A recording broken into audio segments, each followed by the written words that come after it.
Welcome to Vigorous Nutrition. I'm Coach Steve. Let's talk about carbohydrate sources and choices you can make during your off season so you can stuff your face and eat as much carbs as you possibly can. Because at one point, the appetite and hunger and digestion is going to be a limiting factor, and we'll decide if you can progress further or not.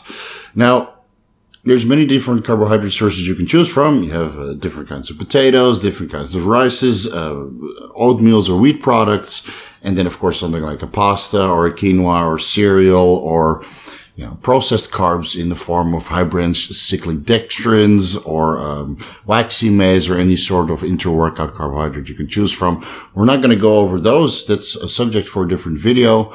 Intra-workout nutrition, which I'm personally not a really big fan of, because it doesn't have so much micronutrients. So let's go over the unprocessed carb sources with a lot of micronutrients that are going to determine the success of your off season and allow you to grow while staying lean. So we're going to go over the unprocessed carb sources like potatoes, rices, quinoas, or wheat products. So at the start of your off season, your appetite should be pretty good because you're not eating so much yet and you haven't been in the chronic caloric surplus yet for weeks or months on end. So you could start your off season with potatoes, like a sweet potato or white potato, which have reasonably high volume. And especially if you come from a cut and you slowly transition into the off season, your appetite is sky high. Sweet potatoes, white potatoes, or yams, something like that, is going to keep your appetite reasonably suppressed, but you'll still be able to eat into that slowly increasing caloric surplus, with 10% steps like I talked about many, many times before. Sweet potato is very full with potassium and vitamin A. It's beta-carotene, so you don't have to worry about toxicity levels.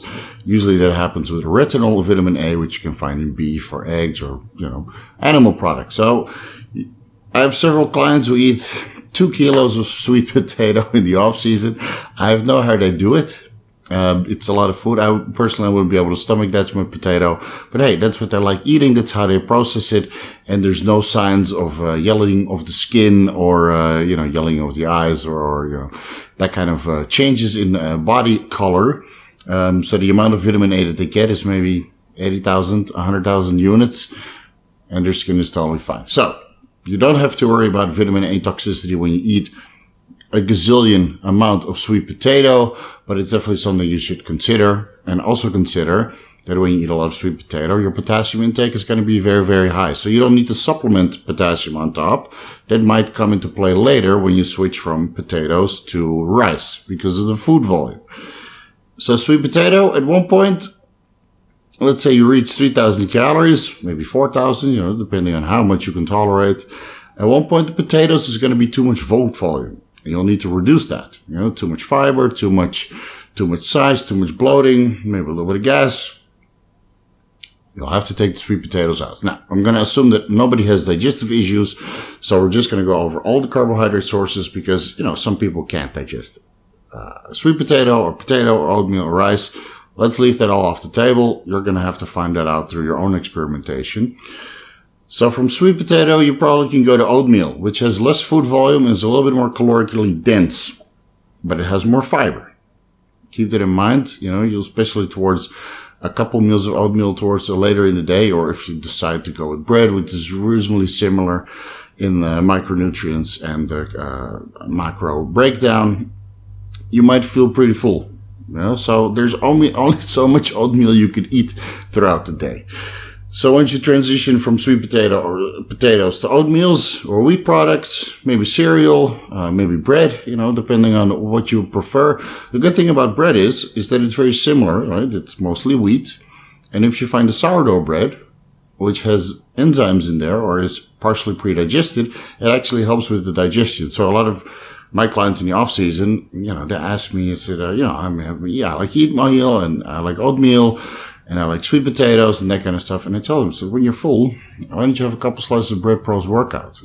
A sourdough bread that has yeast and actually aids in digestion. And now you don't feel so full. Now, at one point, that's also going to be too much food volume. And you probably have to transition into rice. Now, I know that rice is micronutrient. It's not really that exciting. When you compare potatoes, oatmeal, quinoa, and rice.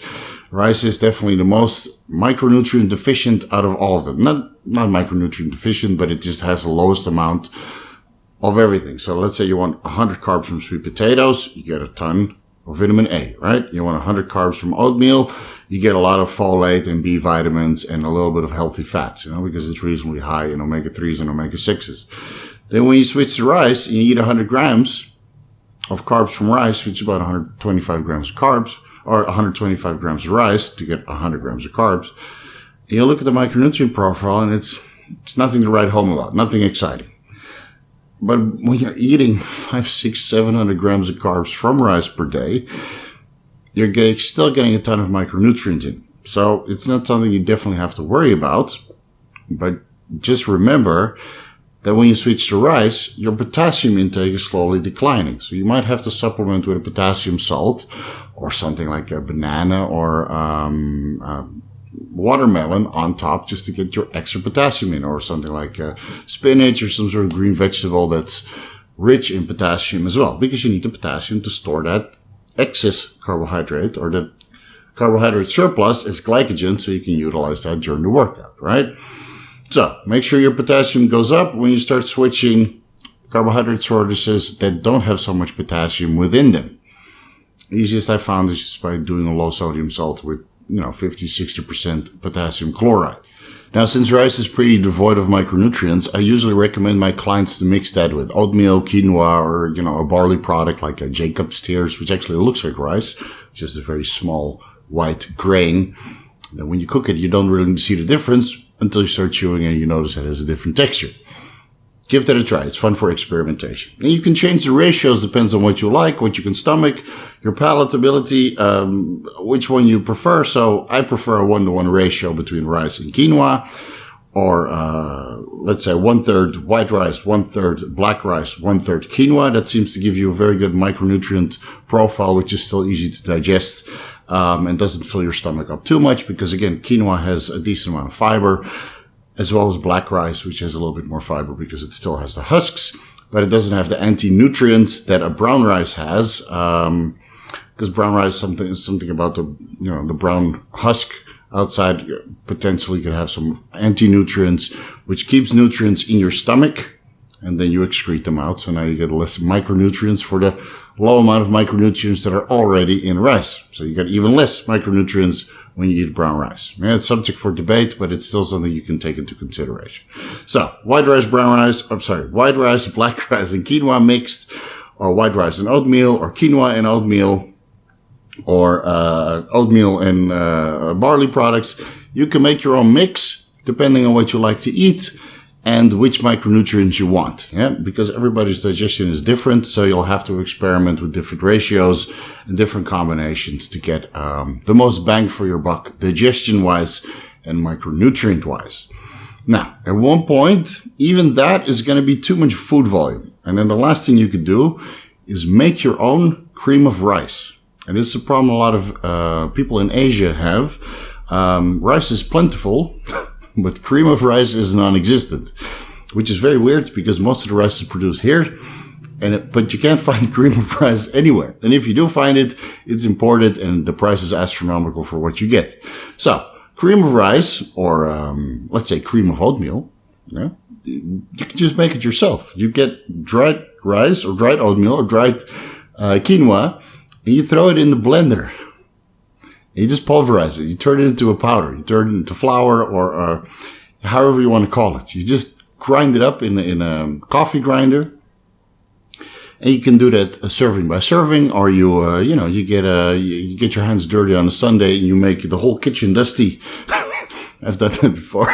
The whole kitchen is dusty, covered with rice flour and oatmeal flour and quinoa flour, because you've been grinding the stuff out all day, and now you're basically pre-digesting it.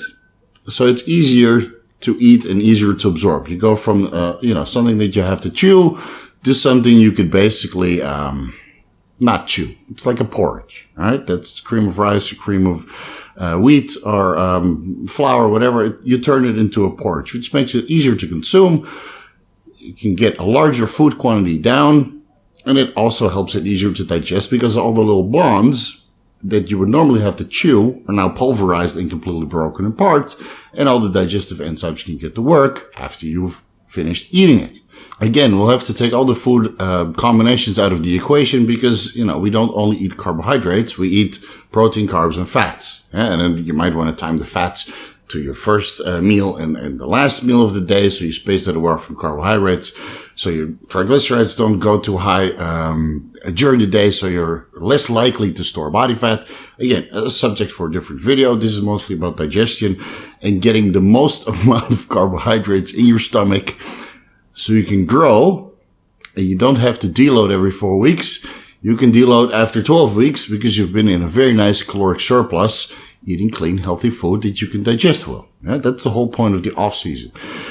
A lot of people are still afraid to get fat, but believe me, if you eat reasonably healthy and you're so stuffed that you don't feel like having a cheat meal in the weekend, because you've always been in the caloric surplus and you kind of been, force feeding a little bit, power shoving, just to get the calories in. And even if you've blended and pulverized your rice and oatmeal and quinoa to the smallest micron so you can eat it and digest it a little bit easier, if you're eating a lot of food in the off season, you're probably not interested in having a cheat meal anymore because the whole idea of a cheat meal makes you gag.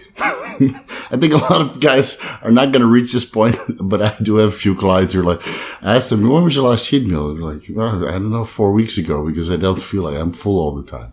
And they're already grinding their rice and, so they're on cream of rice and it's cooked and they might have a little bit of enzymes and probiotics and, that kind of stuff just to optimize the digestion, but they're growing lean. And some of them are even getting leaner because they simply can't eat enough food to sustain their caloric requirement. So I hope that makes it a little bit easier for you guys to get as much food in as you would otherwise, just traditionally cooking it. I will add to this video that a lot of carbohydrate sources like oatmeal or potato or rice, they form resistant starches after they've cooled down. So something that I'm sure most of you that follow the vertical diet or have read up on the vertical diet know by now is that when carbohydrate sources cool down, they form resistant starches. Yeah. So you cook carbohydrates, they kind of, unbound. And then when they cool down again, they bound again, forming some sort of resistant starches, which act as a fiber inside the body. So now your digestion doesn't go as well. So the best investment you can make is buying a reasonably large rice cooker. And if you keep your carbohydrate sources varied, you can cook the rice and maybe the quinoa and the oatmeal or the barley, whatever you prefer, in the bottom. You add a little bit more water. You put the sweet potatoes, the potatoes on top, or the pasta. You can steam pasta as well, right? You put that on top, and whatever steam comes out of the rice will go up, and whatever nutrients fall down from the oatmeal, or so from the potato, or from the pasta will go back into the rice. And now you don't lose any micronutrients that you would normally otherwise boiling it in a pan. Right? That's one of the downsides of boiling vegetables and sweet potatoes and pasta. You boil it in the pan, some of the micronutrients are leaking out, and then when you pour the water off, they're all in the drain, which is a shame because you still want those micronutrients in your body doing all the processes, or contributing to the processes that your body likes to do and maintain. So by using a rice cooker, you steam the sweet potatoes at the top using the water from the rice at the bottom. Okay? You can make cream of rice or oatmeal or quinoa, whatever you prefer. You don't lose any micronutrients this way. So in the rice cooker, you can keep your rice and potatoes hot the whole day and just take out the food that you require for that meal while everything stays hot. Towards the end of the day, it might dry out a little bit. So, you can do the old magic trick of putting an ice cube in there about 20 minutes before you get the next serving of carbohydrates, which is something we used to do with baking bread in the oven, right? You put an ice cube in there and it slowly dissolves and turns into steam, and then, you keep it reasonably moist. But if you don't work from home and you're outside all day at the office or on location, you'll need to bring all those carbohydrates with you and keep them hot to prevent formation of resistant starches. And for that, you'll probably have to put all these carbohydrates and the rest of your food in the glass containers, not the plastic ones, because, you know, the plastic might leak a little bit of the phytoestrogens and the chemicals in the food, and that builds up a toxicity in the body over time. So you'll have to go full Evans and Depani and put everything into glass containers, and then you'll get a heating plate, or maybe a system which you can buy on eBay or AliExpress. It's really easy to find. It's a heating plate, and it keeps everything hot as long as you keep it in the electricity. Yeah, just give it power, and it will keep the food reasonably hot at maybe 60 degrees, 50 degrees. Some of them even have a setting in which temperature you want it. So you'll keep it hot the entire day. This prevents the formation of resistant starches, and when you eat it, you don't have any of the digestion issues. The only issue that you have is that it might reduce a little bit of moisture. The longer you keep it in the Tupperware container, you know, it just dries out over time. What I do, and some of my clients do that work from home, you cook twice per day, which is cumbersome and annoying. But hey, at least the rice or the sweet potatoes or the oatmeal, they're fresh, they're not dried out yet, and they're easy to digest. So what you do is you cook the first 3 meals in the morning, and then the remainder of the 3 meals, if you eat 6 meals per day, in the afternoon. And now the first 3 meals are reasonably fresh, and the second 3 meals are also reasonably fresh when you eat them.